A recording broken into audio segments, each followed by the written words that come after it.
Welcome back to clean news Rajasthan. चलिए देखते हैं राजस्थान की 15 फटाफट बड़ी खबरों को। राज्य को सीएम बनाने के लिए समर्थकों ने की पूजा। वसुंधरा राजे के समर्थक पूरे मारवाड़ में उत्साह से लबरेज हैं। 4 मार्च को राज्य का सालासर में जन्मदिन मनाने की तैयारियां चल रही हैं।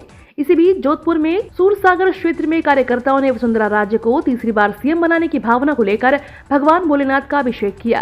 भाजपा के पूर्व जिलाध्यक्ष घनश्याम वैष्णव की अगुवाई में सोमेश्वर महादेव मंदिर में कार्यकर्ताओं ने पूजा अर्चना की। किरोड़ी लाल की गहलोत सरकार के साथ वार्ता विफल। राजस्थान में बीजेपी सांसद किरोड़ी लाल मीणा की गहलोत सरकार के साथ वार्ता विफल हो गई है। पुलवामा शहीदों की वीरांगनाओं को उनका हक दिलाने के लिए सांसद किरोड़ी लाल मीणा धरने पर बैठे हैं। उनके साथ वीरांगनाएं भी धरना दे रही हैं। शहीद स्मारक पर चल रहे धरने में राज्य मंत्री राजेंद्र गुढ़ा भी बुधवार को पहुंचे। उन्होंने किरोड़ी व वीरांगनाओं से बातचीत की। इसके बाद किरोड़ी ने सीएम के सचिव आरती डोगरा से वार्ता की, जहां वीरांगनाओं ने अपनी बात को रखा। हालांकि वार्ता बेनतीजा रहा, जिसकी वजह से धरना अब भी जारी है। राजस्थान कांग्रेस एमएलए अमीन खान बोले, 1984 के बाद इस देश को नहीं मानते धर्मनिरपेक्ष। अशोक गहलोत सरकार के पिछले कार्यकाल में मंत्री रहे और बाड़मेर में शिव से वर्तमान विधायक अमीन खान ने विधानसभा में बड़ा बयान दिया है। कांग्रेस विधायक अमीन खान ने कहा कि 31 अक्टूबर 1984 के बाद हम इस देश को सेक्युलर देश मानते ही नहीं हैं। अमीन खान ने ये भी कहा कि ये देश हिंदू राष्ट्र बन जाएगा तो भी हमको कोई नहीं मारेगा। उन्होंने सरकारी स्कूलों में होने वाली प्रार्थना और सरस्वती वंदना पर भी सवाल उठाए। वो विधानसभा में शिक्षा से जुड़े मुद्दों पर बोल रहे थे। शिव विधायक अमीन खान ने विधानसभा में राष्ट्रीय स्वयंसेवक संघ पर भी निशाना साधा। अमीन खान ने बाड़मेर जिले में आरएसएस पर माहौल खराब करने का आरोप लगाया है। उन्होंने कहा कि जहां भी अल्पसंख्यक आबादी है वहां के स्कूलों में शिक्षक कांपते हैं। सरकार को इस चीज की निगरानी रखनी चाहिए।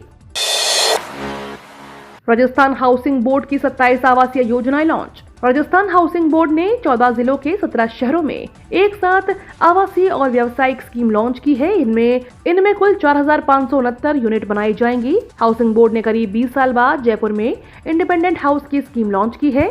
जयपुर में 3 BHK और 4 BHK फ्लैट्स वाली 6 मल्टी स्टोरी बिल्डिंग की स्कीम को शामिल किया गया है। इनके लिए आवेदन प्रक्रिया शुरू कर दी है। एलपीजी के दाम बढ़ने पर पायलट ने केंद्र को घेरा। राजस्थान के पूर्व डिप्टी सीएम सचिन पायलट ने एलपीजी सिलेंडर के दाम बढ़ने पर केंद्र सरकार पर जमकर हमला बोला है। सचिन पायलट ने कहा कि बेलगाम महंगाई भाजपा की विफल आर्थिक नीतियां और जनता के साथ हुई विश्वासघात का परिणाम है। आपको बता दें, गैस सिलेंडर के दाम 50 रुपए बढ़ गए हैं। अब प्रदेश में घरेलू गैस सिलेंडर के लिए 1106 रुपए 50 पैसे और कमर्शियल सिलेंडर के लिए 2138 रुपए चुकाने होंगे। अशोक गहलोत के मंत्री को ही न्याय दिलाने आई बीजेपी। मंगलवार को राजस्थान सरकार अपने ही मंत्री के बयान से विधानसभा में घिरती नजर आई। दरअसल विधानसभा में गृह और जेल विभाग के अनुदान मांगों पर बहस के बाद संसदीय कार्य मंत्री शांति धारीवाल अपना जवाब दे रहे थे। उन्होंने प्रदेश में फ्री एफआईआर का जिक्र किया तो इस प्रक्रिया में झूठे मुकदमे बढ़ने का भी बयान दिया। धारीवाल ने कहा कि झूठे मुकदमे कराने वालों पर सरकार ने कार्यवाही के निर्देश भी दे रखे हैं। इस पर मंत्री राजेंद्र गुढ़ा ने सदन में ही बोल गए कि एक झूठा मुकदमा तो उन पर भी दर्ज हुआ है। सरकार की मंत्रिपरिषद के सदस्य की विधानसभा के भीतर आए इस बयान के बाद विपक्ष को सरकार पर घेरा डालने के लिए बड़ा मौका मिल गया। संविदा पर शिक्षकों की भर्ती आवेदन की अंतिम तिथि 16 मार्च तक के लिए बढ़ाई। राजस्थान में महात्मा गांधी अंग्रेजी मीडियम स्कूल में संविदा भर्ती के लिए आवेदन की अंतिम तिथि को बढ़ाया गया है। अब अभ्यर्थी 16 मार्च तक आवेदन कर सकते हैं। ऑनलाइन आवेदन करने की अंतिम तिथि 2 सप्ताह के लिए शिक्षा विभाग के अधिकारियों ने बताया कि प्रदेश में महात्मा गांधी अंग्रेजी मीडियम स्कूलों और अन्य स्कूलों में संविदा पर शिक्षकों की भर्ती को लेकर अब ऑनलाइन आवेदन की अंतिम तिथि 16 मार्च तक बढ़ा दी गई है। पिछले दिनों भर्ती परीक्षा को लेकर हुए नेटबंदी के चलते ऑनलाइन आवेदन की अंतिम तिथि को 2 सप्ताह तक बढ़ाया गया है। पूर्व में आवेदन की अंतिम तिथि 1 मार्च ही थी। अब अभ्यर्थी 16 मार्च तक आवेदन कर सकेंगे। प्रतियोगी परीक्षा में नेट बंद, मामला पहुंचा सुप्रीम कोर्ट। राजस्थान में प्रत्येक प्रतियोगी परीक्षा में इंटरनेट ठप कर दिया जाता है। अब यह मामला सुप्रीम कोर्ट पहुंच गया है। नेटबंदी को गलत ठहराते हुए सुप्रीम कोर्ट में याचिका दायर की गई है, जिस पर होली के बाद सुनवाई होगी। सुप्रीम कोर्ट में होने वाली सुनवाई में इस मुद्दे पर बहस होगी कि पहले दिए गए आदेशों का किस स्तर पर उल्लंघन हुआ है। गहलोत सरकार ने भी इस मामले में जवाब मांगा जा सकता है। रीट के दौरान 3 दिन तक इंटरनेट बंद कर दिया गया था। गहलोत आज भरतपुर के घाटमिका जाएंगे। राजस्थान के मुख्यमंत्री अशोक गहलोत आज भरतपुर के जिले की घाटमिका जाएंगे। सीएम सुबह 11:30 बजे जयपुर से रवाना होंगे। दोपहर 12:15 बजे भरतपुर के घाटमिका पहुंचने का कार्यक्रम है। प्रस्तावित कार्यक्रम के तहत गहलोत जुनैद और नासिर हत्याकांड के पीड़ित परिवारों से मुलाकात करेंगे। सीएम के साथ मंत्री जाहिदा खान, विधायक साबिया जुबैर और वाजिब अली भी साथ रहेंगे। आपको बता दें, इससे पहले ओवैसी ने पीड़ितों के घर नहीं जाने पर सीएम अशोक गहलोत को निशाने पर लिया था। ओवैसी ने ट्वीट कर कहा था कि अलवर में पूर्व केंद्रीय मंत्री के बेटे की विवाह समारोह में शामिल होने के लिए सीएम गहलोत पहुंच गए, लेकिन जुनैद नासिर के परिवारों से मिलने के लिए समय नहीं निकाल पाए। अलवर से पीड़ित परिवार के घर की दूरी बहुत कम है, इसके बावजूद भी सीएम गहलोत मिलने नहीं गए। राजस्थान होमगार्ड जवान नहीं होंगे नियमित, मंत्री राजेंद्र सिंह गुढ़ा ने सदन में किया इनकार। राजस्थान होमगार्ड जवान नियमित नहीं होंगे। सदन में लगे एक सवाल के जवाब में होमगार्ड मंत्री राजेंद्र गुढ़ा ने साफ कर दिया है कि सरकार ने कभी भी होमगार्ड जवानों को नियमित करने का वादा नहीं किया और न ही इन्हें इस तरह की कर्मचारियों को मिलने वाली सुविधा का लाभ देने की आगे मंशा रखती है। मंत्री गुढ़ा ने कहा कि होमगार्ड सिर्फ और सिर्फ स्वयं सेवक है, कर्मचारी नहीं है। राजस्थान विधानसभा बजट सत्र की कार्यवाही बुधवार को प्रश्नकाल के साथ शुरू हुई। प्रश्नकाल में जनहित मुद्दों पर सवाल पूछे गए। कई सवालों पर मंत्री घिरे नजर आए तो कई सवालों पर विधानसभा अध्यक्ष को हस्तक्षेप करना पड़ा। बाड़मेर के सपूत कैलाश सिंघल ने अफ्रीका में लहराया तिरंगा।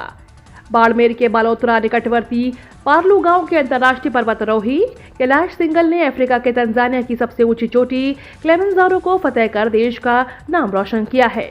अंतर्राष्ट्रीय पर्वतारोही कैलाश सिंघल ने साउथ अफ्रीका की सबसे ऊंची चोटी किलिमंजारो को कल सुबह 7 बजे फतेह कर किलिमंजारो चोटी पर 151 फीट भारत का तिरंगा लहराकर देश का नाम गर्व से रोशन किया। साथ ही वर्ल्ड रिकॉर्ड में अपना नाम दर्ज करवाया है और पर्वतारोही कैलाश सिंघल ने राजस्थान पुलिस का ध्वज भी लहराया। राजस्थान में जल जीवन मिशन की रफ्तार जारी, 35 लाख के पार पहुंचे कनेक्शन। जल जीवन मिशन में राजस्थान की पकड़ अब मजबूत होती जा रही है। हर घर नल योजना में अब तक 35 लाख से ज्यादा कनेक्शन हुए हैं। इस वित्तीय वर्ष में जल कनेक्शन 10,25,000 के पार पहुंच गए हैं। प्रतिदिन हो रहे कनेक्शनों की संख्या अभी 9 से 10,000 के बीच है। इसे देखते हुए मार्च माह में इस वित्तीय वर्ष का जल कनेक्शन का आंकड़ा 13 लाख को पार होने की उम्मीद है। भारत की अध्यक्षता में 2 मार्च यानी आज को G20 देशों के विदेश मंत्रियों की होगी सबसे बड़ी बैठक। भारत की G20 अध्यक्षता में G20 विदेश मंत्रियों की बैठक आज होगी। आपको बता दें, यह भारत की अध्यक्षता में आयोजित होने वाली दूसरी मंत्री स्तरीय बैठक होगी। नई दिल्ली में होने जा रही इस बैठक के बारे में मीडिया को जानकारी देते हुए विदेश सचिव विनय क्वातर ने बताया कि राष्ट्रपति भवन के सांस्कृतिक केंद्र में होने वाली इस बैठक में 40 प्रतिनिधि मंडलों में भाग लेने की उम्मीद है। उन्होंने यह भी कहा कि बैठक में 30 अंतर्राष्ट्रीय संगठन भी भाग लेंगे। बोले पीएम मोदी, अमृतकाल में अर्बन प्लानिंग ही हमारे शहरों का भाग्य करेगी निर्धारित। पीएम मोदी ने बुधवार को शहरी योजना विकास और स्वच्छता विषय पर पोस्ट बजट वेबिनार को संबोधित किया। इस वेबिनार का आयोजन आवास और शहरी मामलों के मंत्रालय द्वारा किया गया था। पीएम ने कहा कि अमृतकाल की अर्बन प्लानिंग ही हमारे शहरों का भाग्य निर्धारित करेगी। इस दौरान पीएम मोदी ने कहा कि यह दुर्भाग्य रहा है कि आजादी के बाद हमारे देश में इक्का दुक्का ही प्लान सिटी बने। आजादी के 75 वर्षों में देश में 75 नए और बड़े प्लान सिटी बने होते तो आज भारत की तस्वीर कुछ और होती। नासिर जुनैद हत्याकांड, मोनू मानेसर पर एक्शन। राजस्थान के नासिर जुनैद हत्याकांड के आरोपी गौरक्षक मोनू मानेसर पर यूट्यूब ने भी एक्शन ले लिया है। उसे यूट्यूब पार्टनर प्रोग्राम पर अनिश्चितकाल के लिए निलंबित कर दिया गया है। यानी अब मोनू मानेसर खुद के द्वारा यूट्यूब पर अपलोड किए गए किसी भी वीडियो से पैसे नहीं कमा सकेगा। इतना ही नहीं, आपत्तिजनक पाए जाने पर मोनू मानेसर ने यूट्यूब से 9 वीडियो भी हटा दिए हैं। आरोपी के यूट्यूब पर 2 लाख फॉलोअर्स हैं। ये तो थी राजस्थान की बड़ी खबरें। रोजाना सबसे पहले अपडेट पाने के लिए क्लीन न्यूज राजस्थान को अभी सब्सक्राइब करें।